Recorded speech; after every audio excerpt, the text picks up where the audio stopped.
Assalamualaikum warahmatullahi wabarakatuh. Perkenalkan, saya Albert Paat SPD, calon guru penggerak dari SDN 1 Balaisang, Kabupaten Donggala. Pada video ini saya akan melakukan kolaborasi bersama CGP Angkatan 9 yang berada di SDN 1 Balaisang, yaitu Ibu Salmiah SAG dan Bapak Norman SPD. Kami akan memaparkan materi diseminasi budaya positif di sekolah. Assalamualaikum warahmatullahi wabarakatuh.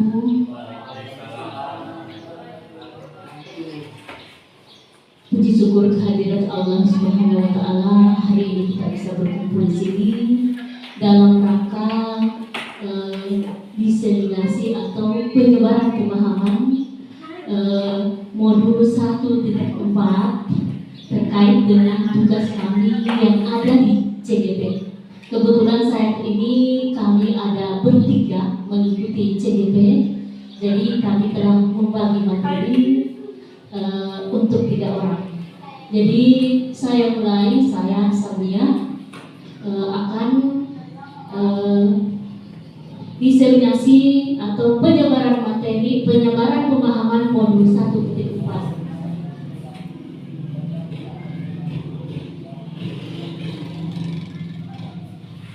Iya. Latar belakang kegiatan ini yaitu penurunan nilai kebajikan universal seperti murid kurang disiplin, acuh tak acuh, kurang sopan, dan sebagainya. Untuk itu perlu dilakukan aksi nyata penerapan budaya positif di sekolah. Tujuannya mendidik murid melaksanakan budaya positif. Tolak ukur dari kegiatan ini terwujudnya budaya positif murid sesuai profil pelajar Pancasila. Saya lupa tadi tujuannya, 1, mendidik murid melaksanakan budaya positif. Kemudian yang kedua, menumbuhkan rasa menghargai diri sendiri dan orang lain. Ya, kita mulai dengan budaya positif. Apa itu budaya positif?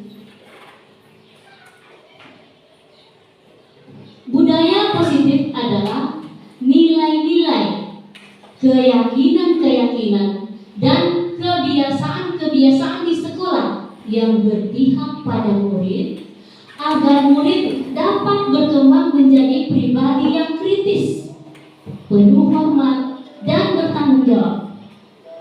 Budaya positif ini dapat dilakukan dengan cara melakukan hal-hal seperti bersifat positif, berpikiran positif, berhati positif, dan bersifat positif. Dimulai dengan disiplin positif. Disiplin positif ini, kalau kita mendengar apa itu disiplin, kalau kita mendengar kata disiplin mungkin terasa kaku. Tidur teratur, datang ke sekolah teratur. Nah, tapi apa tujuannya? Kita mulai, disiplin adalah yang terbayang itu pasti hal-hal yang kaku. Nah, dia menyatakan bahwa arti kata disiplin berasal dari bahasa Latin disiplin yang artinya belajar. Kata ini berasal dari akar kata yang sama dengan disiplin atau murid atau pengikut. Dengan kata lain, seseorang yang memiliki disiplin diri berarti mereka bisa bertanggung jawab terhadap apa yang dilakukannya karena tindakan mereka berdasarkan pada nilai-nilai kebajikan universal. Nah, apa itu kebajikan universal? Yaitu prinsip-prinsip etika berdasarkan nilai-nilai kebajikan universal yang disepakati dan disetujui bersama lepas dari latar belakang sosial, bahasa, suku bangsa maupun agama seseorang. Nilai-nilai kebajikan universal meliputi hal-hal seperti keadilan, tanggung jawab, kejujuran, bersyukur, lurus hati, berpikir, integritas, kasih sayang, rajin, komitmen, percaya diri, kesabaran, dan masih banyak yang lain yang jelas lepas dari agama, yang jelas disepakati bersama. Baik, kita lanjutkan. Nah, bagaimana cara membuat murid disiplin? Nah, bagaimana caranya? Kemudian siapa yang bisa mendisiplinkan murid? Apakah guru yang bisa mendisiplinkan murid, atau kepala sekolah, atau orang tua murid, atau murid itu sendiri? Dan mengapa? Ini akan terjawab setelah selesai semua materi hari ini.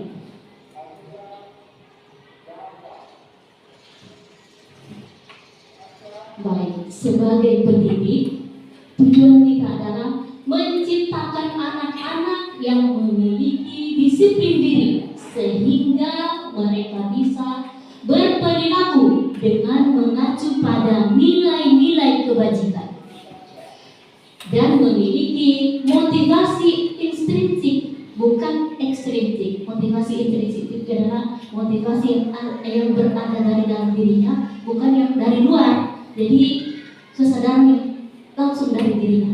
Kemudian pendekatan disiplin positif bukan mengenai murid secara langsung, melainkan bagaimana cara orang dewasa yang memberikan dampak dan pengaruh positif kepada murid. Pendekatan disiplin positif menitik beratkan pendekatan yang positif tanpa kekerasan atau hukuman, memotivasi, merefleksi kesalahan, menghargai, membangun logika, dan bersifat jangka panjang.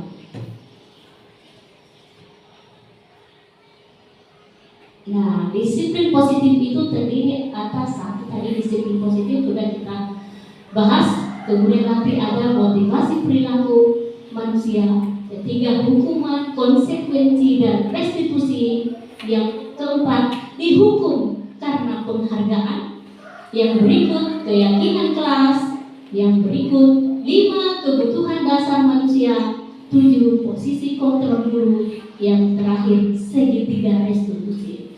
Baik Bapak Ibu, selanjutnya saya persilakan kepada teman saya yang kedua untuk menjelaskan hal yang berikut. Assalamualaikum warahmatullahi wabarakatuh. Waalaikumsalam warahmatullahi wabarakatuh. Baiklah teman-teman guru hebat, dalam kesempatan ini saya akan memaparkan tentang apa itu hukuman, konsekuensi, dan restitusi. Ya, kalau dari kata-katanya ini, kalau hukuman dengan konsekuensi sudah tidak asing lagi. Tapi kadang kalau restitusi ini masih ada mungkin teman-teman guru hebat yang bertanya-tanya apa itu restitusi. Jadi Bapak Ibu guru hebat, hukuman itu apa? Hukuman itu bersifat tidak terencana atau tiba-tiba. Maksudnya nanti sudah melakukan kesalahan itu siswa, baru muncul itu yang namanya hukuman. Anak atau murid tidak tahu apa yang akan terjadi dan tidak dilibatkan. Hukuman bersifat satu arah dari pihak guru yang memberikan, dan murid hanya menerima suatu hukuman tanpa melalui suatu kesepakatan. Itu hukuman atau pengarahan dari pihak guru, baik sebelum atau sesudahnya. Hukuman biasanya diberikan bisa berupa fisik maupun psikis murid. Anak disakiti oleh suatu perbuatan atau kata-kata. Jadi itu hukuman. Berikutnya, konsekuensi apa? Kalau konsekuensi itu sudah terencana atau sudah disepakati, sudah dibahas dan disetujui oleh murid dan guru. Umumnya bentuk-bentuk konsekuensi dibuat oleh pihak guru dan murid sudah mengetahui sebelumnya. Konsekuensi yang akan diterima bila ada pelanggaran. Nah, ini di tabel ini nanti di sini akan kelihatan perbedaan hukuman dan konsekuensi. Tindakan guru mencatat 100 kali di dalam buku kalimat dengan buku kalimat, saya tidak akan terlambat lagi karena terlambat ke sekolah. Jadi dia disuruh menulis saya tidak akan terlambat lagi 100 kali di buku. Yang kedua, lari mengelilingi lapangan sebanyak 2 kali karena terlambat hadir di sekolah. Ini jenis-jenis tindakan gurunya ya. Membersihkan tumpahan air di meja, tulis karena tersenggol pada saat belajar. Yang keempat, menggantikan kertas tugas teman yang telah dicoret-coret. Berikutnya, berjemur di lapangan jam 12 siang karena ngobrol dengan teman pada saat pembelajaran berlangsung. Yang terakhir, murid diminta bertelanjang kaki sepanjang hari karena tidak menggunakan sepatu ke sekolah. Kalau menurut Bapak Ibu guru, dari sekian tindakan guru ini mana yang masuk hukuman dan mana yang masuk konsekuensi? Pak, kalau yang pertama ini Pak masuk kategori hukuman karena mencatat 100 kali itu termasuk hukuman. Saya juga Pak.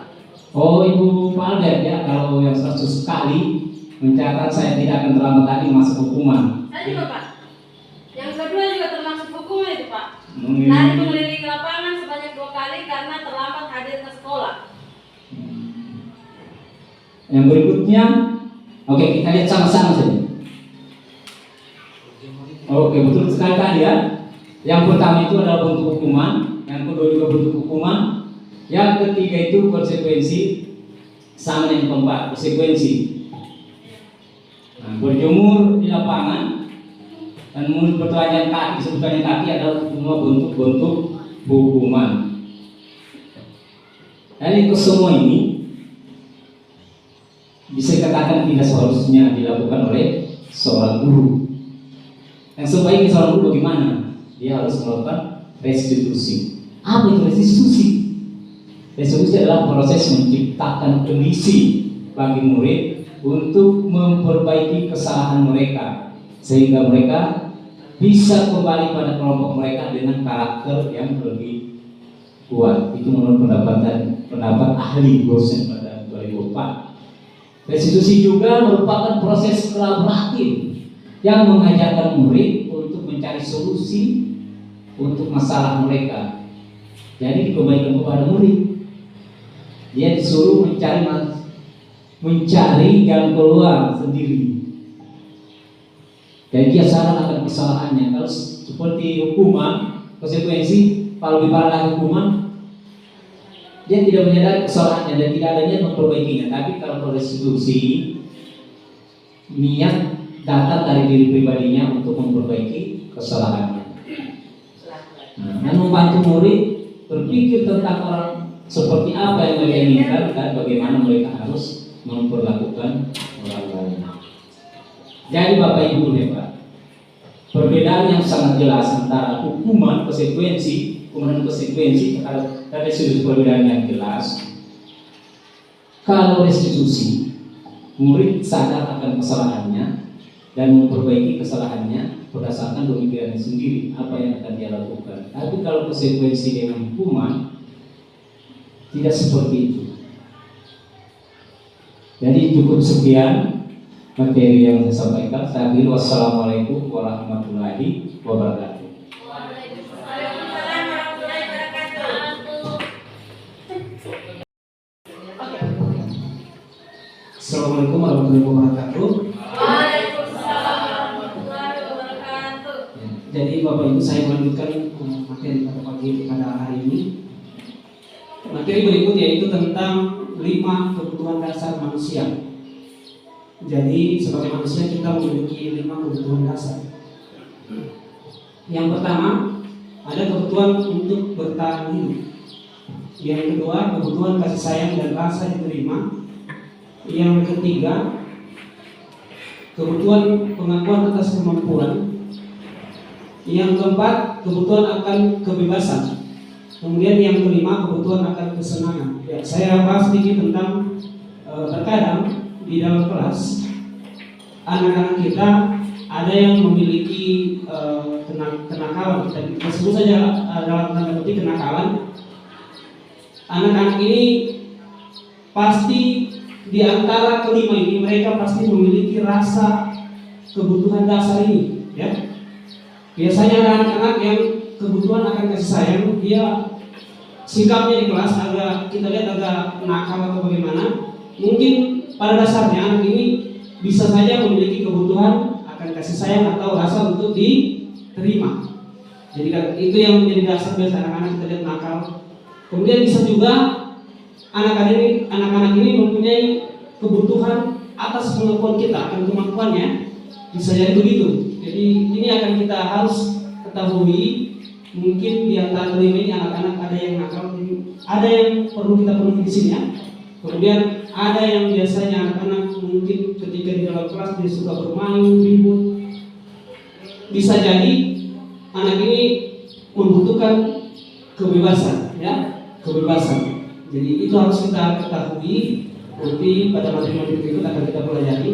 Kemudian yang kelima, anak itu bisa saja juga memiliki kebutuhan akan kesenangan. Biasanya anak-anak suka bermain itu karena anak ini suka akan kesenangan, dia butuh kesenangan.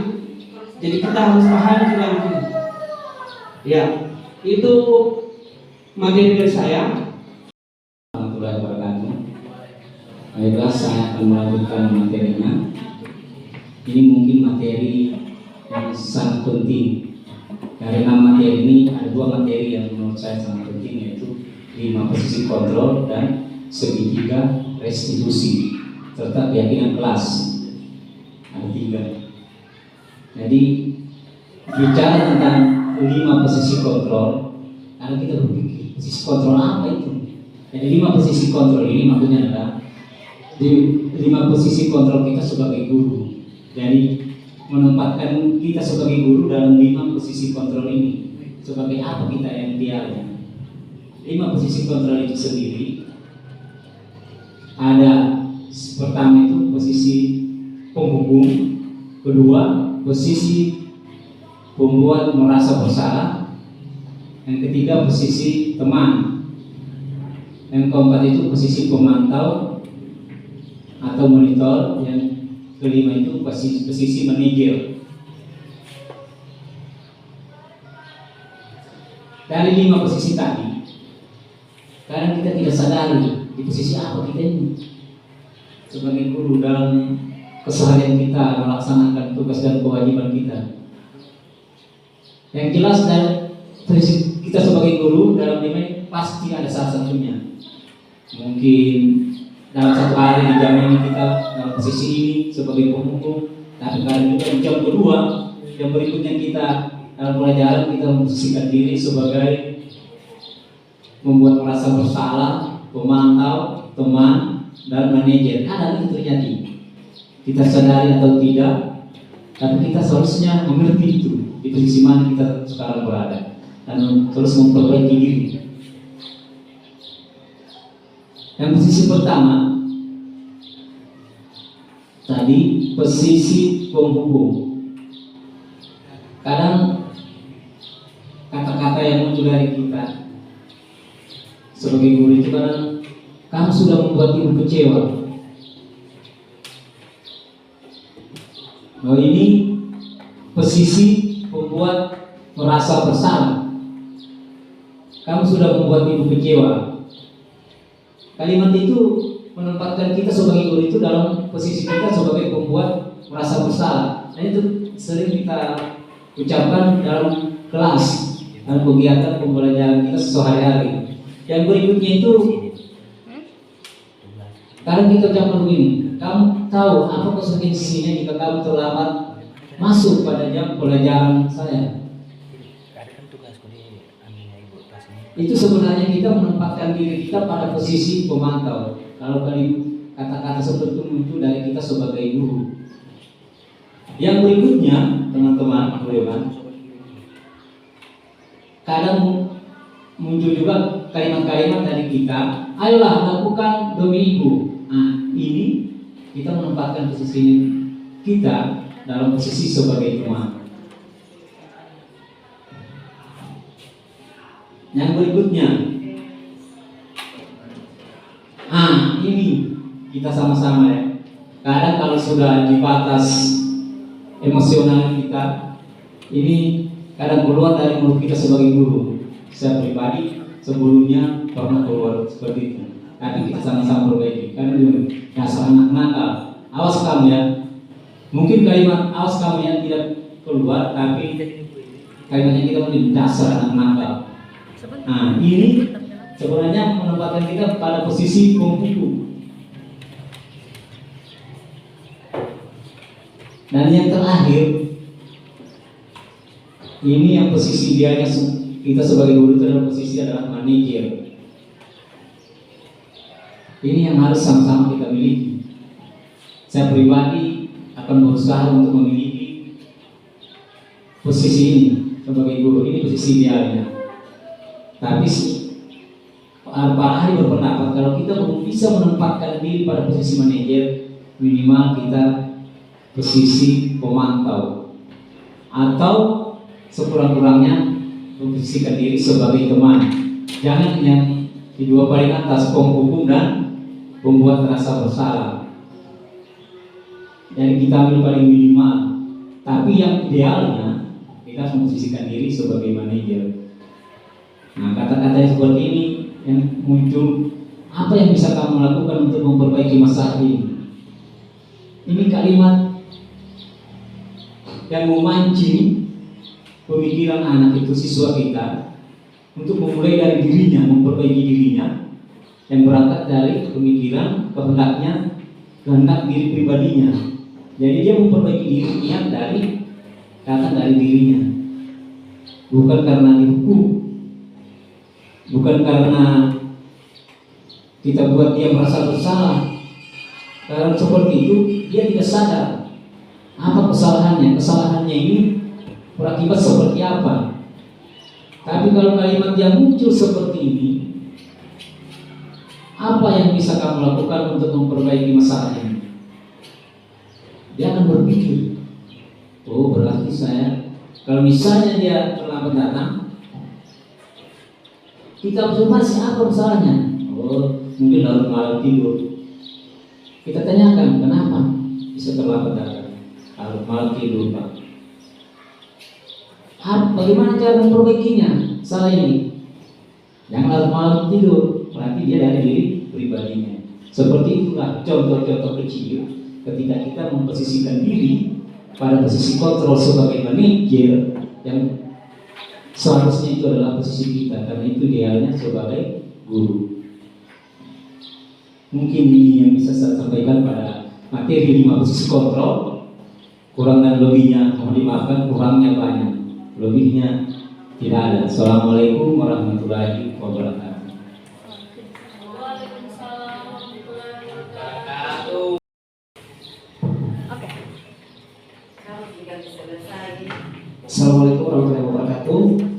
Baiklah, saya akan melanjutkan materi selanjutnya, yaitu tentang keyakinan kelas.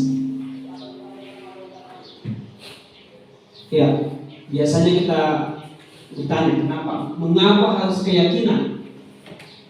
Mengapa bukan peraturan kelas? Seperti itu biasanya kita tulis peraturan kelas, tapi kita gunakan kata keyakinan kelas. Ya, jadi kenapa harus keyakinan kelas? Di sini jelas ya. Keyakinan kelas itu bersifat lebih abstrak daripada peraturan yang lebih rinci dan konkret. Kemudian keyakinan kelas itu berupa pernyataan-pernyataan yang universal, tadi sudah dijelaskan di materi pertama. Kemudian pernyataan keyakinan kelas senantiasa dibuat dalam bentuk yang positif atau menggunakan kalimat-kalimat yang positif. Ya, nanti kita akan lihat sini. Kemudian keyakinan kelas hendaknya tidak terlalu banyak sehingga mudah diingat dan dipahami oleh semua warga kelas. Kemudian selanjutnya, keyakinan kelas sebaiknya sesuatu yang dapat diterapkan di lingkungan tersebut. Berikut, semua warga kelas hendaknya ikut kontribusi dalam pembuatan keyakinan kelas lewat kegiatan curah pendapat. Jadi dalam buat keyakinan kelas itu tidak hanya mengikut kemauan dari guru saja ya. Misalnya guru mau ini aturan kita di kelas begini, seperti ini. Tidak seperti itu ya. Jadi kita harus mendengarkan dari siswa apa yang mereka inginkan. Kemudian bersedia meninjau kembali keyakinan kelas dari waktu ke waktu ya. Jadi untuk keyakinan kelas bisa kita pantau kembali, mungkin ada yang perlu ditinjau kembali ya. Di sini saya akan perlihatkan bagaimana kita pembuatan keyakinan kelas di dalam kelas, tahapan-tahapannya ya. Yang pertama, kita persilakan dulu siswa atau murid untuk membuat kelas impian. Seperti apa keinginannya mereka, kelasnya mereka ke depannya, maunya seperti apa. Selanjutnya, setelah kita buat seperti itu, murid curah pendapat tentang peraturan yang ada. Misalnya peraturan ini sudah ada peraturan apa? Misalnya tidak boleh bolos, tidak boleh bermain di kelas. Itu peraturan-peraturan yang biasa ya, kita adakan di kelas. Kemudian mengubah peraturan-peraturan ini yang sudah dibuat menjadi kalimat yang positif. Maksudnya begini. Biasa kita bilang tidak boleh bolos ya. Jadi kalimat-kalimat ini kita ubah ke dalam kalimat yang bentuknya positif. Kira-kira seperti apa? Kalau kalimat itu kita tidak menggunakan kalimat negatif, itu termasuk kalimat negatif, tidak boleh bolos. Kira-kira kalau kita ubah dalam bentuk kalimatnya bagaimana? Kalau menurut Bapak Ibu? Ya? Kira-kira bagaimana? Tidak boleh bolos. Ya, pulang tepat waktu. Ya, itu termasuk ya. Pulang tepat waktu atau datang tepat waktu bisa jadi ya. Jadi kita tidak membuat kalimat itu dalam bentuk kalimat-kalimat yang negatif, tetapi dalam bentuk kalimat positif seperti itu. Untuk dalam pembuatan keyakinan kelas ya. Ya, yang berikut menyarikan peraturan-peraturan yang sudah dibuat menjadi nilai-nilai kebajikan. Tadi sudah dijelaskan nilai-nilai kebajikan itu. Di antaranya ada tanggung jawab tadi yang dijelaskan di materi pertama, ada tanggung jawab, ada gotong royong, ada banyak tadi ya yang sudah dijelaskan. Itu kita singkat lagi, kita buat dalam bentuk kalimat yang berdasarkan nilai-nilai kebajikan yang ada. Ya, menghargai, menghormati. Jadi kalimatnya tinggal begitu ya. Jadi sesuai dengan kalimat-kalimat nilai-nilai kebajikan ini. Terus yang berikut, guru dan murid meninjau ulang dan menyetujuinya dengan menandatangani keyakinan kelas yang sudah dibuat. Jadi setelah jadi, nanti misalkan tadi ada kita buat mulai dari sini kelas impian, kelas yang bersih. Jadi untuk membuat kelas itu bersih, kita harus apa yang kita lakukan? Kita buat aturan untuk membersihkan, merapikan kelas. Berarti nanti pada saat kalimat terakhir nilai-nilai kebajikannya berarti apa yang muncul? Kira-kira? Ya. Kelas yang bersih berarti menjaga kebersihan ya. Jadi kalimatnya begitu, nanti lebih ke kata-kata yang positif ya. Jadi tidak lagi muncul tidak membuang sampah sembarangan. Itu awalnya dari situ, tidak membuang sampah sembarangan, berarti itu masih berbentuk dalam aturan yang kalimatnya berbentuk kalimat yang negatif. Ya. Ini untuk tadi setelah jadi keyakinan kelas yang sudah disepakati ditempel di dinding kelas untuk dilihat bersama-sama. Ya. Selanjutnya kita akan belajar sedikit tentang bagaimana keyakinan kelas kita buat dalam bentuk kalimat-kalimat yang sebaiknya bagaimana yang lebih mencerminkan nilai-nilai kebajikan tadi. Selalu kembalikan buku ke tempatnya. Kemudian dilarang mengganggu orang lain. Selanjutnya hadir di sekolah 15 menit sebelum pembelajaran dimulai. Kemudian dilarang melakukan kekerasan, dilarang menggunakan narkoba. Bagaimana bergantian atau menunggu giliran. Gunakan masker, jangan berlari di kelas atau koridor. Jadi di sini kita bisa keluar dalam bentuk nilai-nilai kebajikan yang lebih sederhana, dibuat dalam nilai-nilai kebajikan ini dan menjadi sebuah keyakinan kelas. Kira-kira kalau selalu kembalikan buku ke tempatnya, kira-kira apa yang pas? Kalau kita gunakan dalam nilai-nilai kebajikan tadi, disiplin. Atau ada yang lain? Disiplin. Ya, nanti kita cek satu-satu ya. Kita cek ya, kita cek semua. Ya, jadi ternyata tadi ya, selalu kembalikan buku ke tempatnya itu masuk dalam tanggung jawab. Jadi dalam keyakinan kelas kata-katanya sudah tinggal tanggung jawab. Yang muncul tinggal tanggung jawab. Kemudian dilarang mengganggu orang lain. Keyakinan kelas yang muncul yaitu menghormati orang lain dan diri sendiri. Kemudian hadir di sekolah 15 menit sebelum pembelajaran dimulai. Di sini ya, menghormati orang lain, komitmen ada kata komitmen pada tujuan. Kemudian dilarang melakukan kekerasan. Jadi keyakinan kelas yang muncul keselamatan, menghormati orang lain. Selanjutnya dilarang menggunakan narkoba. Jadi keyakinan kelasnya kesehatannya, menjaga kesehatan. Kemudian bergantian atau menunggu giliran. Ya, di sini kita diajarkan keyakinan kelas yang kita mau dapat tuju di sini, menghormati orang lain atau kesabaran. Selanjutnya gunakan masker. Ya, ini tadi ada bohongnya dari sini ya. Dilarang menggunakan narkoba, itu kesehatan dan keselamatan. Kemudian jangan berlari di kelas atau koridor. Di sini keselamatan dan keamanan. Jadi nanti pada setelah dikelompokkan seperti ini kita buat. Jadi kalau ada yang dua seperti ini, kesehatan ini sudah ada hubungannya dengan kesehatan, yang kita ambil cukup satu saja ya. Menjaga berarti keyakinan kelasnya menjaga kesehatan. Jadi tidak usah kita buat dalam bentuk dua lagi ya. Seperti ini, keselamatan.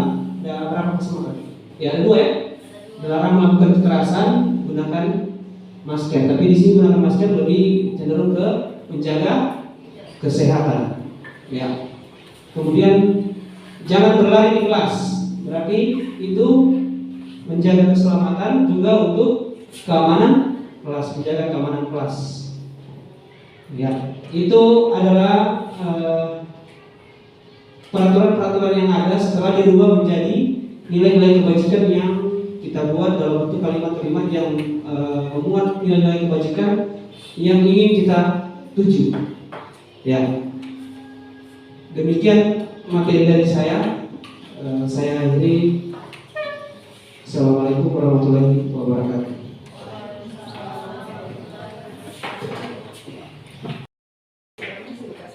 Bapak Ibu, tadi sudah dijelaskan semua, ada keyakinan kelas, ada posisi kontrol, ada 3 motivasi perilaku. Jadi itu semua menjadi hal yang harus dipahami oleh kita guru. Kemudian itu akan menjadi dasar kita membuat restitusi. Seperti restitusi, apa itu restitusi? Tadi sudah dijelaskan sebelumnya pada materi hukuman, penghargaan, dan restitusi. Jadi saya hanya langsung pada langkah-langkah restitusi. Apa itu restitusi? Tadi sudah dijelaskan. Langkah-langkahnya yang pertama, menstabilkan identitas. Langkah kedua, validasi tindakan yang salah. Yang terakhir, menanyakan keyakinan. Jadi ini akan berlanjut apabila sudah semua keyakinan dalam kelas. Jadi saya berharap kita bisa menyusun keyakinan kelas di kelas kita masing-masing. Langkah restitusi yang pertama yaitu menstabilkan identitas. Apabila anak melakukan pelanggaran atau ada hal-hal yang tidak sesuai keyakinan kelas yang dia lakukan, kita panggil, kita restitusi. Nah, langkah yang pertama adalah menstabilkan identitas. Pertanyaan yang Nah, ini hal yang perlu kita ingat. Pertama, setiap orang pasti pernah melakukan kesalahan. Bukan kita sampaikan tidak apa-apa melakukan kesalahan. Tidak. Kesalahan itu adalah apa-apa. Tapi setiap orang pasti melakukan kesalahan. Kemudian manusia itu tidak ada yang sempurna. Nah, yang berikut kita bisa memperbaiki masalah ini.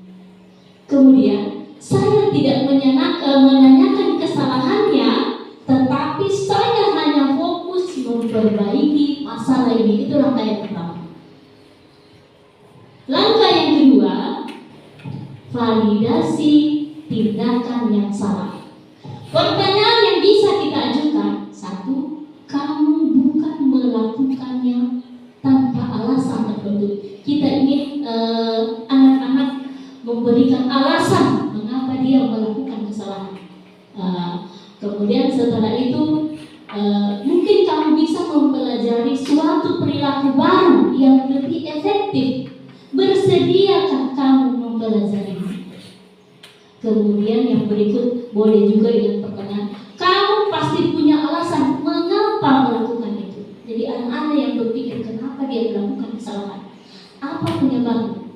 Nah, seperti kemarin anak-anak dia pukul temannya. Setelah dipanggil ditanya, kenapa melakukan kesalahan? Ternyata dia menyampaikan bahwa ketika saya pukul dia karena emosi dia. Nah, seperti itu. Jadi mereka punya alasan. Itu yang kita perlu tahu. Yang berikut, sekarang coba ceritakan apa alasan. Itu langkah yang kedua. Langkah yang terakhir, langkah ketiga, yaitu menanyakan keyakinan. Nah, ini keyakinan kelas yang sudah kita sepakati dalam kelas tadi, yang akan kita laksanakan oleh seluruh warga sekolah atau seluruh warga kelas. Itu yang kita tanyakan. Nah, ini pertanyaannya. Kita sudah membuat keyakinan kelas. Apa kalian masih ingat apa saja keyakinan kelas yang sudah disepakati bersama? Nah, ini yang berikut. Kira-kira adakah keyakinan kelas yang sudah kamu angkat? Ini harus murid yang mengeluarkan dia. Berarti kalau dia bisa sampaikan itu, berarti dia paham keyakinan kelas yang ada di kelas kita.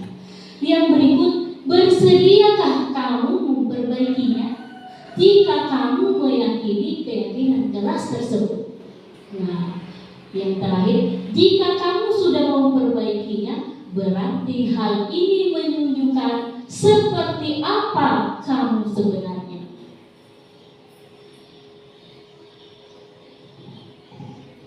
Ya, ini segitiga diskusi ini dalam konteks disiplin positif membantu murid memahami bahwa tindakan mereka memiliki konsekuensi baik positif maupun negatif. Ini juga mengajarkan tanggung jawab, kemudian pembelajaran bagi siswa juga, bagi kita juga, dan pemahaman tentang bagaimana tindakan mereka memengaruhi orang lain dan lingkungan sekitar mereka. Nah, jadi kita memberi tanggung jawab kepada siswa untuk memperbaiki tindakannya, ya seperti itu, untuk merestitusi anak. Baik Bapak Ibu, demikian saja yang dapat saya sampaikan. Mohon maaf bila ada kekurangan. Saya akhiri sampai di sini. Wassalamualaikum warahmatullahi wabarakatuh.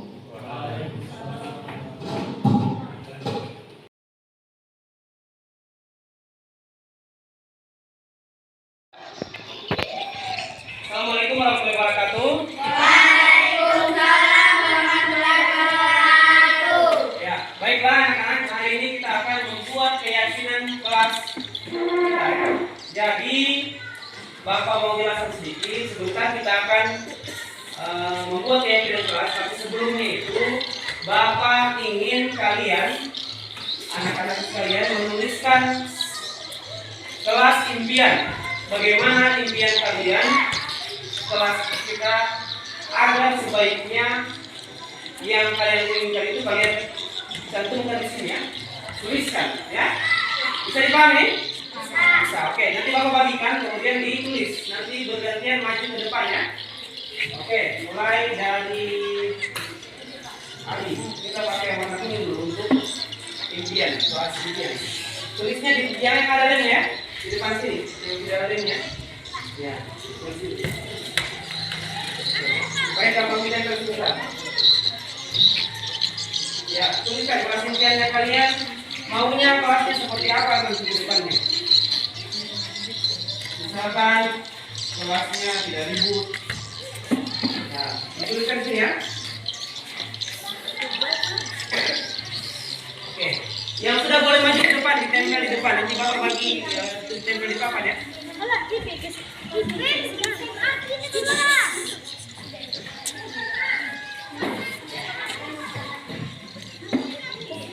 Ya, silakan ditulis ya. Yang sudah nanti ditulis di depan ya.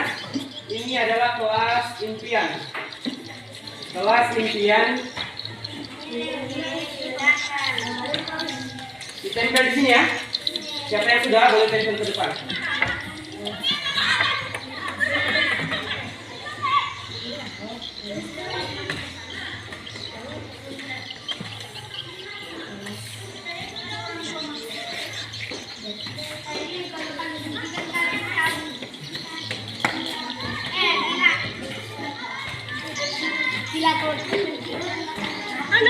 Ya, sudah ada yang jadi? Kalau sudah, bagaimana kelasnya impiannya kamu, kelasnya kamu ke depan bagaimana? Silakan dicatat ya. Jadi anak-anakku tulis ya. Silakan maju ke depan. Sini, ditempel di sini. Silakan ditempel di sini. Maju, dilem di sini. Ya, diisi ya. Bagaimana kelas impiannya?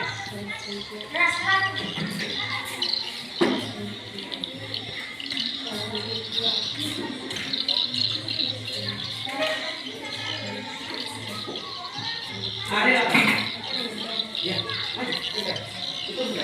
Kelasnya rapi. Ayo, ada maunya kelasnya kita ke depan jadi kelas yang ya. Tulis namanya ya, tulis namanya di atas. Tulis namanya ya. Ada tulis namanya.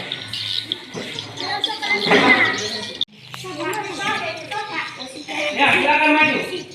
Silakan maju ditempel ya, kelas impiannya seperti apa? Oh, ya, siapa yang mau? Salah. Ya. Ya, tulis. Ya. Ini, tempel di sini, yang sudah saya lakukan tempel. Salah.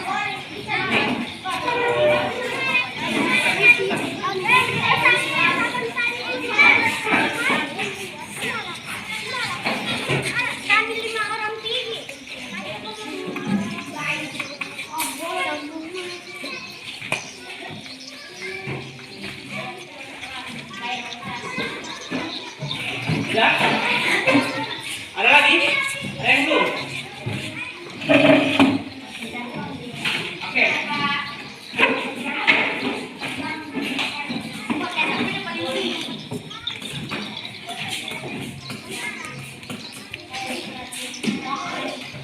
Ya, sudah ya. Jadi, sudah. Masih ada yang belum kumpul? Masih ada? Belum. Sudah, semua ya. Oke, Bapak mau baca sebagian saja, tidak semua ya. Tapi nanti kita akan lihat satu-satu ya. Contoh Ariel. Ariel memiliki kelas impian yang rapi. Berarti kelas kita harus rapi ya. Kemudian kelas impian bersih. Oke, bersih. Ada yang bilang bersih ya. Bersih, tidak ribut ya. Kelas impiannya tidak ribut. Jaga kelas tetap bersih. Bersih dan cantik ya. Kemudian kelas yang oke, bersih ya. Bersih dan jaga. Oke. Ya, agar kelas kita bersih, rapi seperti yang kalian tulis di depan. Sekarang tuliskan lagi kira-kira peraturan apa di kelas kita yang bisa kita tuliskan kita untuk mewujudkan kelas impian kita ini ya. Peraturan yang ada di kelas kita.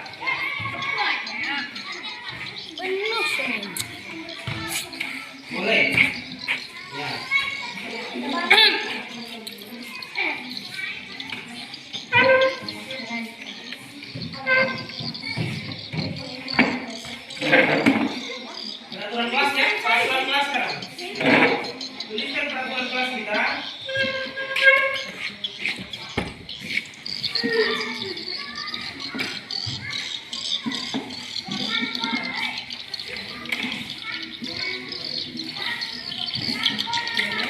Yang sudah habis boleh ditempel ya. Ya, apa kira-kira? Siapa yang bisa sebutkan peraturan kelas kita hari? Apa yang dilihat? Tidak boleh bolos. Ya, silakan ditempel ya. Oke. Ya, yang sudah silakan ditempel di depan. Ya, yang salah juga. Yang salah. Ya.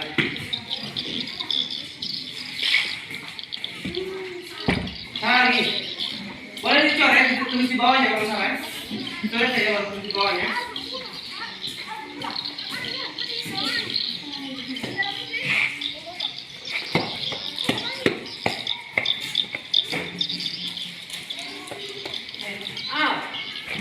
Boleh membersihkan lingkungan kelas ya.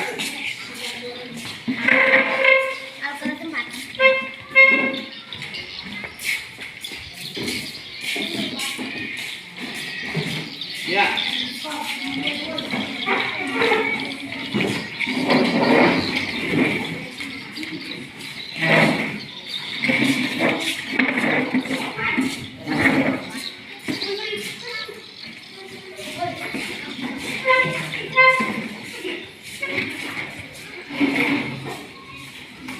Siapa lagi yang belum?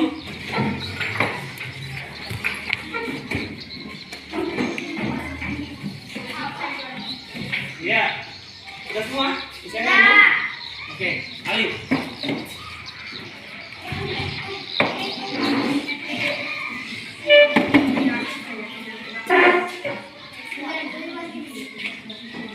Oke.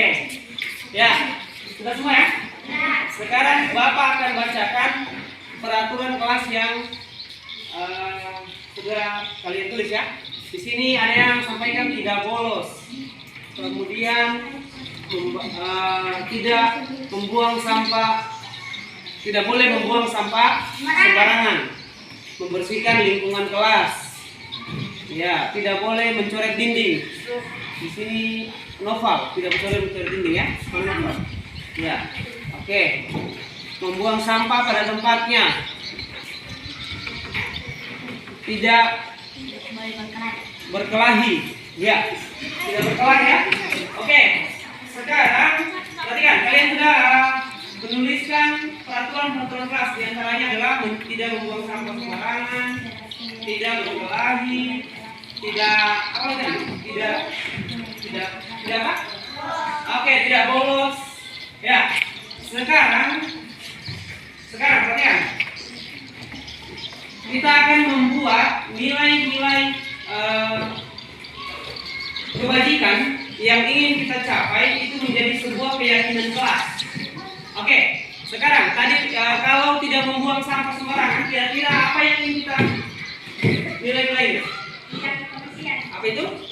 Menjaga kebersihan. Ya, benar sekali ya yang disampaikan oleh Al. Tepuk tangan untuk Al.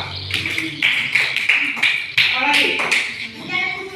Menjaga lingkungan sekolah. Ya, tepuk tangan untuk. Oke. Ya, sekarang kita akan menuliskan ya nilai-nilai itu dalam sebuah kalimat yang tidak lagi menggunakan kata yang negatif. Tidak lagi kata tidak tidak boleh mencoret dinding ya. Kalau tidak boleh mencoret dinding berarti menjaga kebersihan. Oke, ditulis ya. Jadi kalimatnya tidak boleh lagi ada kata tidak ya. Nanti katanya nilai bernada positif ya. Oke, sekarang kita akan menuliskan keyakinan kelas kita di dalam sebuah video ini. Silakan ditulis ya. Keyakinan kelas dari yang kalian bisa lihat.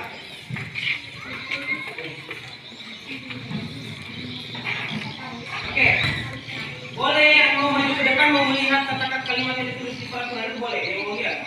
Kemudian disimpulkan nilai-nilai kebajikan apa yang ya. Oke, siapa yang mau maju ke depan mau melihat teman yang punya pekerjaan boleh. Ya, teman yang tuliskan boleh maju, silakan. Yang mau maju, nanti tuliskan di depan apa yang disimpulkan.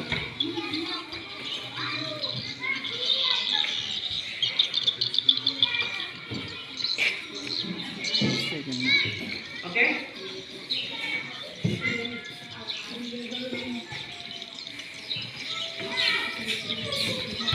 Iya, keyakinan kelasnya apa? Ya? Berarti menjaga kebersihan ya, keindahan ya. Tadi ya. Oke, Noval sudah menjaga kebersihan ya. Tadi boleh. Nanti lihat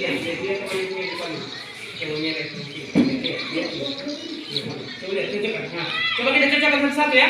Coba sebelum ditempel kita lihat keyakinan kelas yang dituliskan di sini sesuai tidak menjaga lingkungan sekolah dari sampah. Ya, lebih ditulis lebih singkat lagi. Menjaga kebersihan ya. Menjaga kebersihan saya bukan menjaga lingkungan dari sekolah, tapi menjaga kebersihan disingkatkan saja. Menjaga kebersihan sekolah.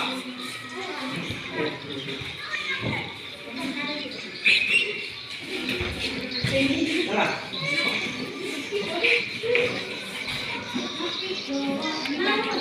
Ada lagi? Yang mau coba ini? Ya, sebelum kita coba lihat. Kira-kira tunjukkan keyakinan kelas yang berhubungan dengan peraturan ini yang mana? Ya, menjaga kebersihan. Oke, nanti ya.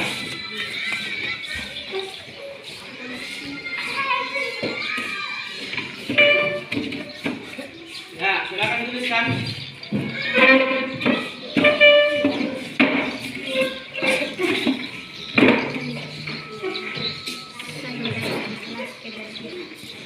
Ada yang belum? Sudah? Saya ada 2 orang lagi.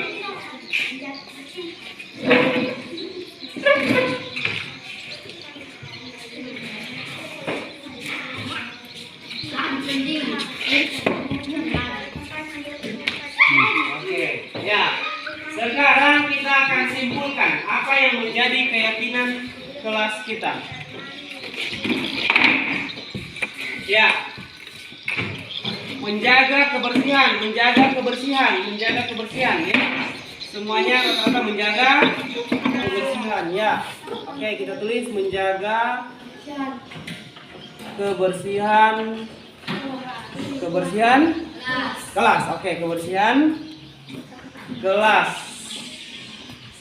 Yang kedua, di sini ada tidak bolos. Kalau tidak bolos berarti datang tepat waktu, berarti apa? Yang kita tutup kalimatnya. Ya? Tidak bolos di sini ya, di sini tidak bolos. Di sini dituliskan ya, benar ya? Di sini ditulis disiplin. Ya, disiplin ya. Oke, disiplin. Apalagi nih? Tanggung jawab. Ya, tanggung jawab. Bertanggung jawab sesuai dengan peraturan tadi. Katanya tidak boleh mencoret dinding, itu juga menjaga kebersihan dan bertanggung jawab ya di kelas. Tanggung jawab. Oke. Di sini tadi ada yang katakan membuang sampah pada tempatnya. Menjaga kebersihan. Ya. Oke, itu sudah ada ya, sudah nomor 1 tadi. Tidak berkelahi. Berarti apa? Saling? Ya, di sini ada yang saling. Ya ini, saling menyayangi, saling menghargai ya. Ya, saling menghargai. Menghargai ya. Ini yang tidak berkelahi tadi di sini ya. Ada yang tuliskan di sini saling menghargai. Oke. Ada yang tuliskan juga saling menyayangi, menghargai, menyayangi kira-kira sama? Sama tidak? Saling menghargai atau saling menyayangi? Sama ya? Sama, satu saja. Saling? Ya, jadi satu saja ya, digabung ya, saling menghargai dengan menyayangi. Ditulis saling menghargai saja. Supaya tidak, di sini tadi kata peraturan tidak berkelahi, ya. Berarti kita saling menyayangi atau saling menghargai ya. Oke, masih ada? Oke. Jadi ini yang menjadi keyakinan kelas kita ya. Keyakinan kelas yang kita gunakan di kelas. Oke.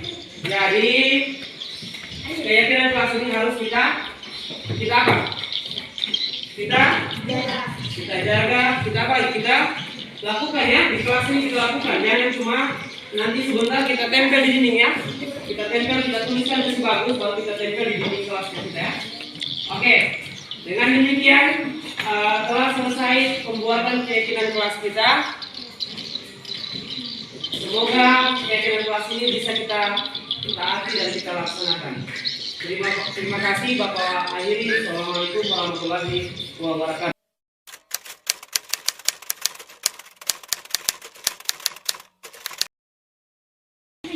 Assalamualaikum warahmatullahi wabarakatuh. Perkenalkan, nama saya Tasnim, guru dari SDN 1 Balesang.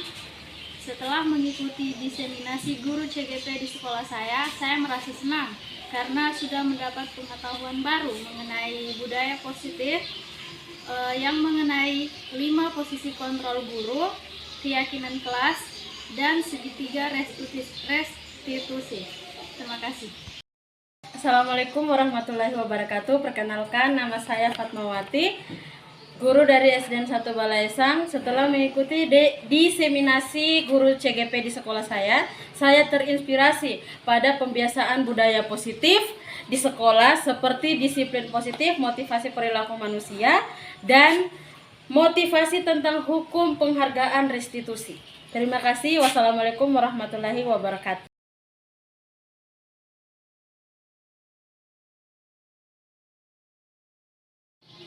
Perkenalkan, nama saya Al, kelas 6 dari SDN 1 Balesang. Perkenalkan, nama saya Ariel dari kelas 6 SDN 1 Balesang.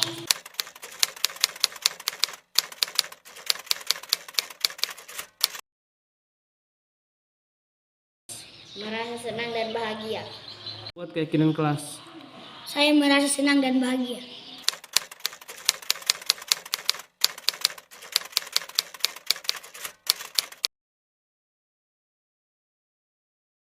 Lakukan. Sangat penting. Penting dilakukan. Sangat penting.